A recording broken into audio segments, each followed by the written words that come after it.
Hello, my name is Gloria Lindsay. Thank you so much for joining me today. In today's video, we'll be talking about the different tips and tricks on how you can be better at speaking up for yourself and expressing your needs, expressing your boundaries. If you're someone like me that struggles with that kind of thing, then this video is for you. I chose this topic because it is something that I still struggle with up to this day. Just, when someone does something to me that I am not happy with or something that I don't agree with, I struggle with just kind of like speaking up and saying how I feel, and just for the person to know something they have done that is wrong and for them to do better, right? So when I thought of this topic, I just immediately thought of my family and my background. And to be honest, something that we just talked about, like with my sisters, I don't know, couple of weeks ago, but actually it comes from a family and how I was raised, where we didn't really talk about things like we're the kind of family that, like, if your sister does something wrong to you, or if my father, or a relative did something that is wrong, we just wouldn't talk about it. We would just kind of like sweep it under the rug, let it go, let it slide. That was like kind of like the mantra. And so growing up, we just kind of like, as a family, we love each other, we care for each other. We're not that kind of family where we would actually, talk openly about, conflict and arguments and things of that nature. And so this is actually where it comes from. And that's why now, as an adult, I do struggle sometimes with just speaking up for myself more and, being, we can say, confrontational. I hate confrontation, but this is just, it's part of life, it's part of friendships, relationships with other people. And so it's not something you can just kind of ignore and get over it. It's something you just have to, something that I personally have decided to be better at, work on. And as I'm learning, as I'm growing, then I'm sharing with you. I want to share tips that perhaps have helped me and perhaps could help you. So number one is to change your mindset. So you may be the kind of person that feels as though when someone does something to you that you're unhappy with, that you don't agree with, you may be the kind of person that thinks, if I say something, I would appear like I'm aggressive, or would appear like I'm confrontational, or I may appear as I'm rude, etc. So this kind of mindset could be one of the main reasons why you end up not speaking up. But then we have to change this mindset, because what you have to realize is that when you are acting in this way, it actually does not help anyone. And you may be the kind of person that, let's say friend A does something to you, you don't say anything, and then you go to friend B to complain about how friend A acted when you never said anything to friend A. When in your head, you may think you're actually being a nice person who's trying to avoid conflict, but what you're actually being is actually cruel. You're actually talking behind friend A's back. Number one, that is not nice. And number two, you're robbing friend A's chance of actually being a better friend to you. When you could actually express how you feel, you don't know what the person could have said. They could have apologized, they could have given you a reason why they acted that way, and etc. But you're actually not even giving them a chance to be a better friend to you, right? So the first thing is to actually change your mindset. I love this influencer, Tony Tone. She's Tony Tone on Twitter. But she always talks about like how it's very important, like if you're going to have comfortable relationships, we need to have uncomfortable conversations. She always says that, and I could not agree more. Part of building a great relationship, a part of building a great friendship, is to actually go through those like tough conversations, those conversations that you feel like you don't really want to have, those conversations that you want to, let go, kind of let it slide. Part of building those like, strong foundations, strong relationships, is actually to have those conversations, to actually be confrontational, to actually express how you feel, express your boundaries, and etc. As I mentioned before, that we were the kind of family that wouldn't really, have like those difficult conversations, wouldn't really confront each other about things. So I actually was just this kind of person. I just would always for the most part, let things slide. I would not say something when something was bothering me and just, let it go, let it slide, and hope and pray that, things will just naturally work out themselves, right? So I was this kind of person until I met one of my best friends, Nana. So Nana, she's the kind of person that, when it comes to this regard, like the opposite of me. So she actually does not let anything go. Like anything, even the little of things that would bother her, she would speak up right away, almost immediately. And so when I met her, this was like a shock to me. I was like, oh my gosh. And of course, there's a happy medium. We don't want to talk about every single thing, but actually being friends with her, living with her, because I was working with her, and just how I saw she would react to certain things, how I saw she would speak up about certain things, actually inspired me as a friend. I was like, oh my gosh, this is an amazing quality that my friend has that I personally would like to have as well. And I would like to learn just to be better at it and speak up more for myself. But I thought, like, the way I was operating in life, I thought it was cool, I thought it was fine, until I met her, and just how, you know, her boldness and how expressive she was and how truthful she was about, you know, everything. It just inspired me, and I was like, you know what, I want to try this thing and I want to be better at it, and I just want to learn and speak up for myself more. All right, so number 2, it is prepare what you want to say and be ready for whatever outcome.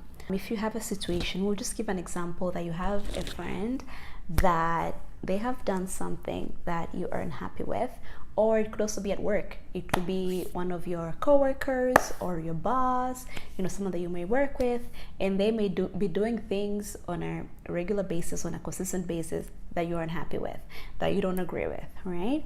So before we actually just come out and put it out into the universe, we need to actually think about what we want to say. You can even practice in the mirror or write it out, and you just want to think about what it is that you actually want to say. What's the outcome that I'm looking for?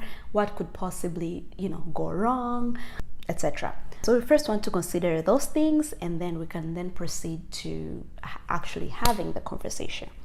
Right? Number 3, we want to pick the time and place, right? So if you're at work, of course, you don't want to do it in front of everybody. It needs to be preferably somewhere quiet, that you wouldn't have any distractions or interruptions, right? And if it's with a friend, then you don't want to, let's say if you're having a group outing, you don't want to say something to your friend in front of all your other friends, right? Or you don't want to confront her about something in front of another friend. So you'd look for a place where you're actually just you and that person. That way their guard is down, and then you can actually express how you're feeling, right? And I also read somewhere that sometimes also when it comes to having difficult conversations, it may be better for persons, you know, to have their guard down. It may be better if you're taking a walk, like, so you can be taking a walk with someone, or laying down. So it could also be like, you know, with your girlfriend or your boyfriend, you may be, you know, laying down on the bed, and then you may actually bring it up then. Because, you know, when you're laying down, you're relaxed, you know, the person may actually be more receptive to what you want to say. All right, number 4, it's to use more of I statements and not you statements. So the reason why we're choosing to use more of I statements and not you statements is so that when you're expressing your feelings, saying what you need, so that the other person doesn't feel attacked. They don't feel, you know, like you're accusing them. They don't feel like you're being aggressive, or they don't feel like you're being confrontation, right? And so an example would be, instead of saying, you always ignore me, right? It would be, I feel like my feelings are not heard, right? I feel not heard, that kind of thing. Or instead of saying, you never listen to me, it could be, I feel like my feelings are not heard, or I feel like my opinions are not heard, right? Instead of saying, you never spend time with me, it could be, I feel as though, it could be, I would prefer if we spend more time together, right? I'll prefer if we spend more time together. Or I've noticed lately we're not spending as much time. I would like it if we spend more time together. So you want to avoid using those like you statements that would make the other person feel, you know, feel attacked. Because when you speak like that, if they're feeling attacked, they may actually not be open to actually hearing more of what you're explaining. They may just jump to defending themselves, and we're not getting anywhere, right? So we just want to try our best to use more of I statements. I felt this way, I felt that way, and not you did this and you did that and da da da, right? And then after you have expressed, you know, your concerns, you would then listen, right? At the end of the day, the outcome of this whole topic is to actually give the other person a chance to express themselves and, you know, give you reasons why they may have acted a certain way or why they did this certain thing, right? So we want to actually listen without interrupting the other person. You know, you had your chance, you spoke your piece, and now it's just time for you to listen. This is active listening. It's not just listening for the sake of jumping to conclusions or listening for the sake of, you know, coming up with a response right away. It's just actually being curious of what the other person is feeling, of what the other person was thinking, you know, in that moment, and then give them a chance. You know, if they want to apologize, then they may apologize, and we go from there. Tip number 5, we want to be clear and specific of the certain scenarios. And so when you, in your mind, know for sure you want to talk to a loved one or a person close to you about a certain thing, we want to be sure that we know exactly what the issue is and we're expressing very clearly the exact issue. We don't want to be the person that is beating around the bush and the person that's actually wondering, like, what the hell are you talking about, right? We don't want to be vague. We want to be as specific as possible.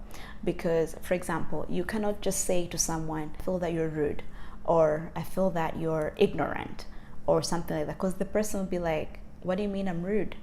Or what do you mean I'm ignorant? You know, that kind of thing. So you just want to be as specific as you possibly could, and then you also want to also have examples. So if you're going to, you know, say to someone you're rude or you're ignorant or, you know, etc., you want to give examples, because if they're like, what do you mean I'm rude? What do you mean I'm ignorant? Then you can come up with an example of, like, you know, there's this day, we, you know, that this time you did this, and this, and this is the reason why I think you're rude. And then from there, they're in my mind, like, oh, okay, so actually me doing this specific thing made you feel that I'm rude or that I'm ignorant or whatever the case may be, right? So just for the sake of having like clear and an open conversation, we just want to be, we want to be open, of course, but we just want to be specific. We want to be concise, as specific, as clear as we possibly can, and that would help the conversation. And the last and final tip is just to practice. At the end of the day, this thing of speaking up for yourself, expressing your needs, expressing your boundaries, is not an easy thing. It does not come as naturally to some of us as it is to others, right? Innately, as human beings, we like to belong. We like to be, you know, in a group where we are accepted, right? And so intuitively, you know, just saying something that the other person may feel some type of way, we're afraid, right? It's a little bit scary, right? And so the more we practice, the more better we get at it. And the best advice would be to just try and speak up more for yourself in like low risk situations, low stakes situations. So, you know, like getting your nails done, getting your hair done. You know, if you start learning how to speak up for yourself first, sometimes I even struggle, like when I'm getting my nails done, I may not like it. I'm just like, oh, I'm just gonna let her do what she's doing. You know, so if we just start speaking up at the nail salon, start speaking up at the hair salon, you know, those kind of situations, if we're learning to speak up more, then we're actually getting better at it, and then we can speak up as well in bigger situations, right? When we're experiencing bigger conflicts or bigger issues, let's say in our relationships and things like that, right? So the best thing you can do is just practice. And I would just challenge you that the next time your friend or someone close to you does something that you're unhappy with, I would just challenge you to say something. Say something about it. Don't just let it slide. Don't just let it go. Speak up, let them know how you feel. It's going to be better for you and them in the end. All right, thank you for reaching to this point of the video. I'm going to thank you in advance for subscribing. I appreciate you. I will see you next time. Bye.